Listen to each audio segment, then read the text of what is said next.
go. All right, today we're well, welcome back to Blue Ridge Homestead, I should say. Today we're gonna, or this afternoon should I say, we're gonna try to dig some of these sweet potatoes. We've got probably a 20 to 30 foot row here.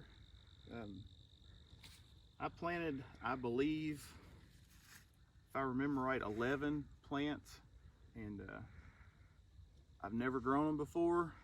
I've kind of got some tips here and there from the neighbors and other people I know that know how to grow them, so I'm going to try them and see how we do.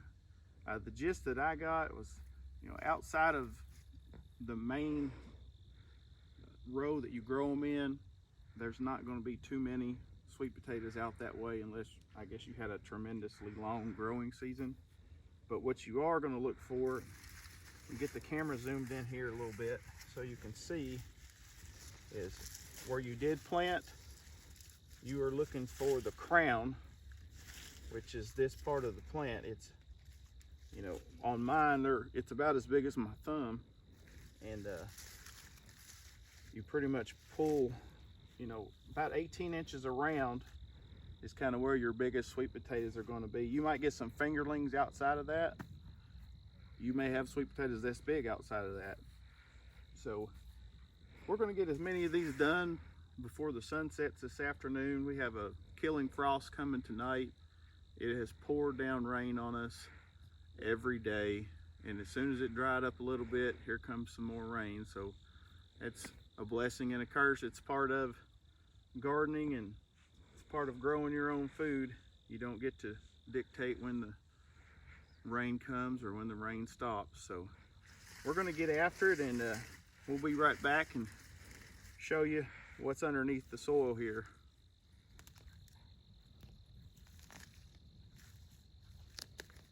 So here's the crown of that plant, and there's some pretty healthy roots. Got a decent tear there. Looks like these are going to be a lot of dig with your hands kind of stuff. There's a nice one there. Little fingerling.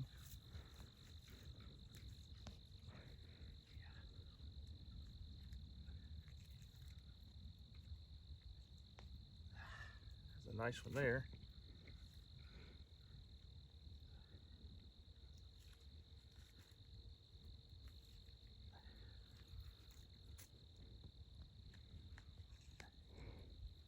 You just gotta kind of be gentle when you get them out. You just kind of rock them, and they'll normally pop loose.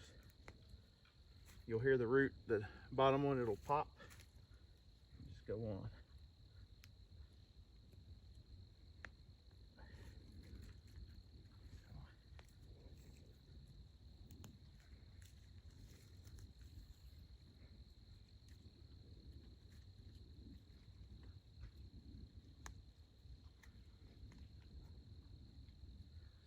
Like I said, it's been raining so bad.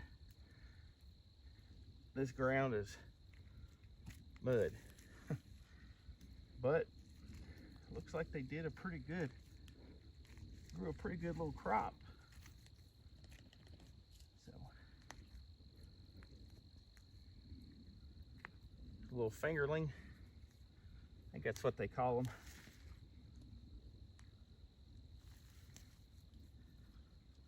I need a potato fork. I don't got one.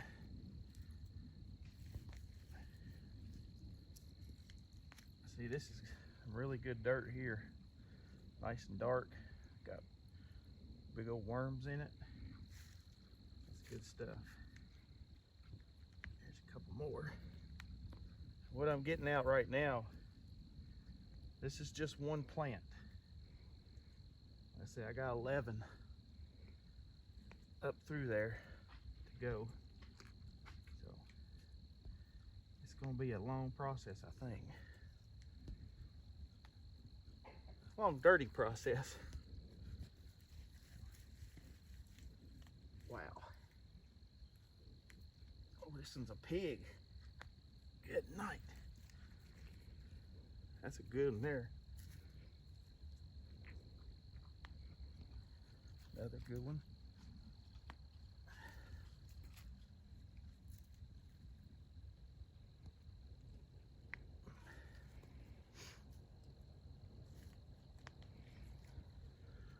Another good one. Well, they're all good, but size-wise, those are pretty good ones.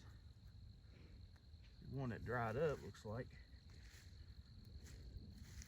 So in general, the plant was here, so your potatoes should be about 18 inches on each side. So, you know, you might go 2 feet just to make sure you get them all.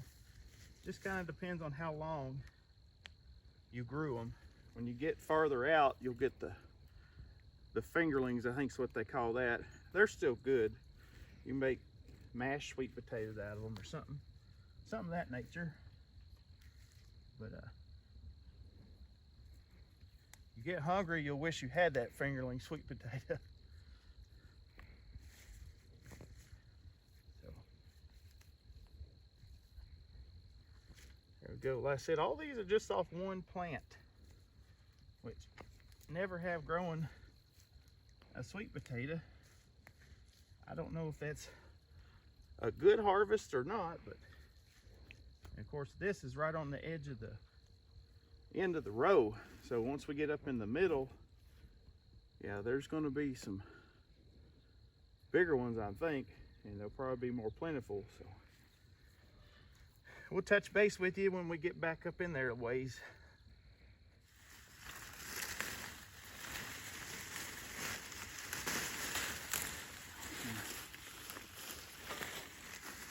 Really healthy vines here.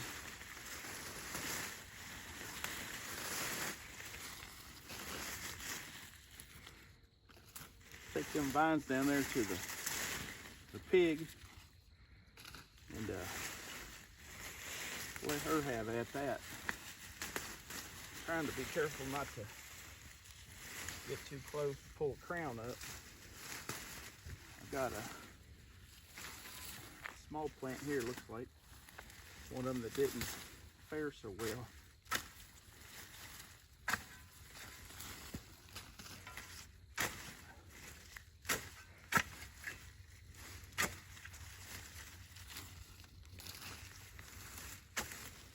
But you never can tell about those small plants.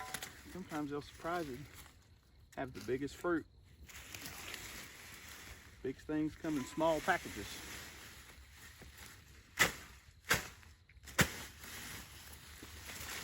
As soon as I can get these vines back away from that enough,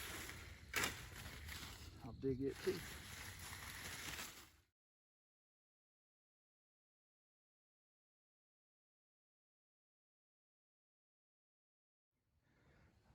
All right, so we're back out here. This is evening 2.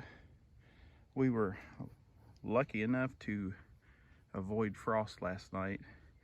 We've got just about 10 more feet, I think, left. I got the wheelbarrow from last night, and I've already dug some this afternoon before I turned the camera on. So a little bit about how I planted these. This is straw. I took 2 bales and I spread it out about 4 inches thick roughly down through my row. My rows were about 6 foot wide, and then I had a row of regular potatoes, white potatoes and red potatoes. There's still a couple of those in the dirt, and we'll eat those too.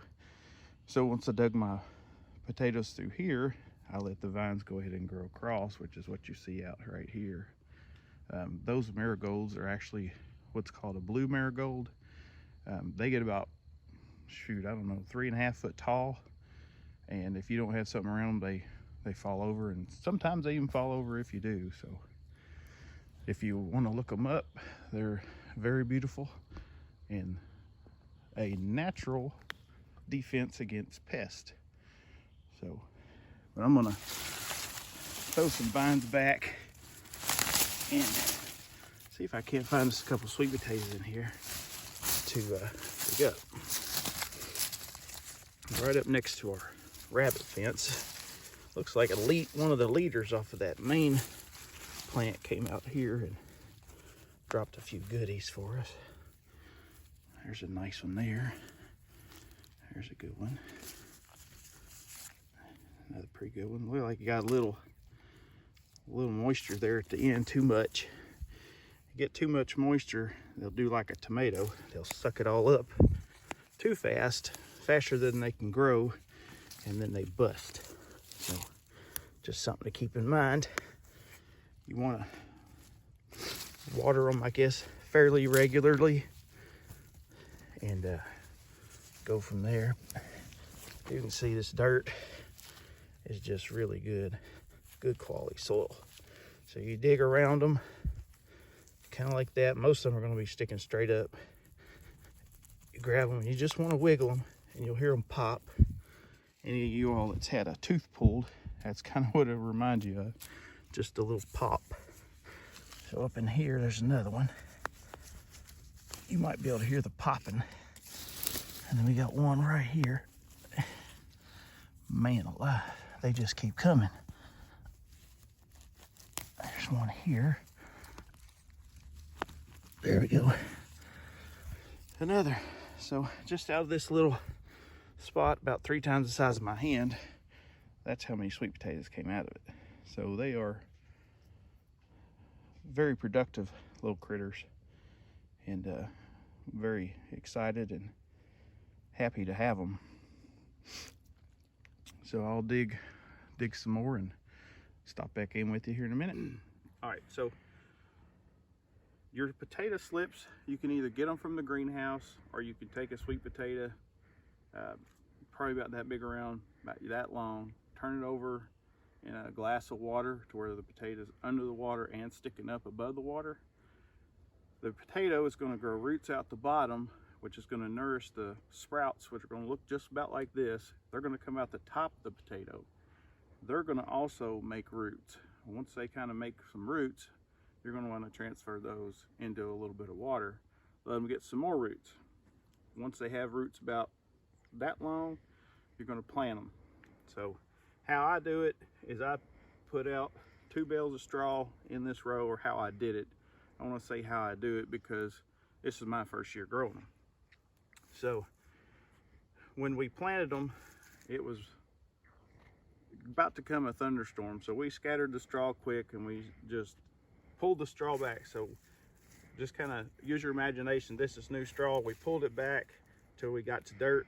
We stuck just the root end into the dirt, pushed the dirt around it, and then covered it up with straw till the only thing you could see was about that much of the plant sticking up. So the straw is going to be all the way up to here.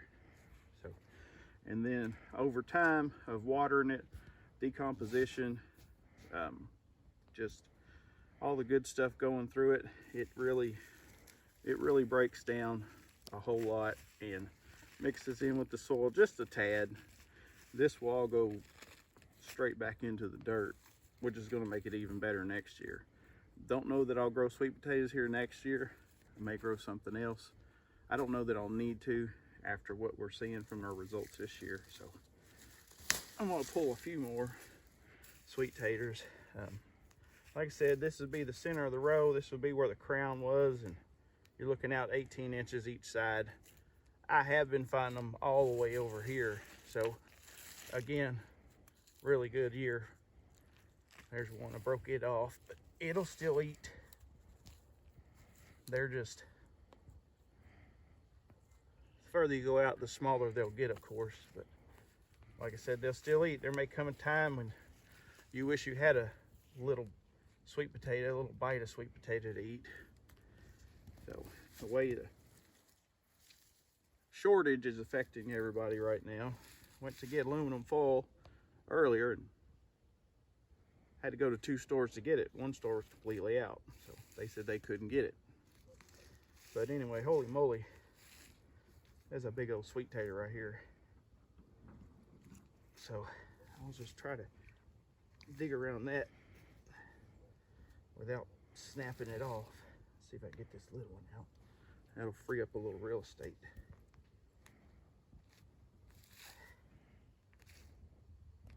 Goodness. There we go. Woo! that's a big old tater. Nice and solid. Probably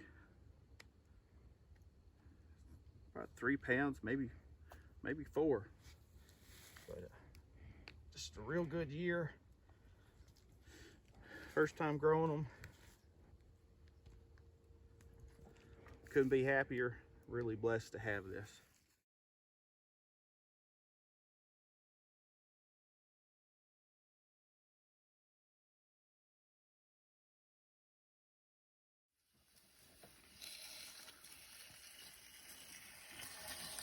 All right, well, we got them all dug. Everything kind of cleaned up and tidied up, ready for the frost tonight. We've lost the light. So all in all, it was a good garden season, and we're very blessed to have what we got. Don't take anything for granted. I guess that's about it for 2021 as far as the garden goes.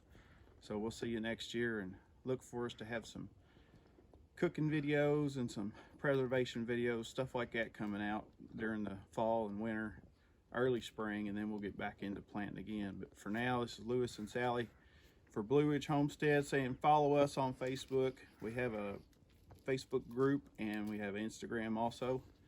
And that's Lewis and Sally saying come grow with us.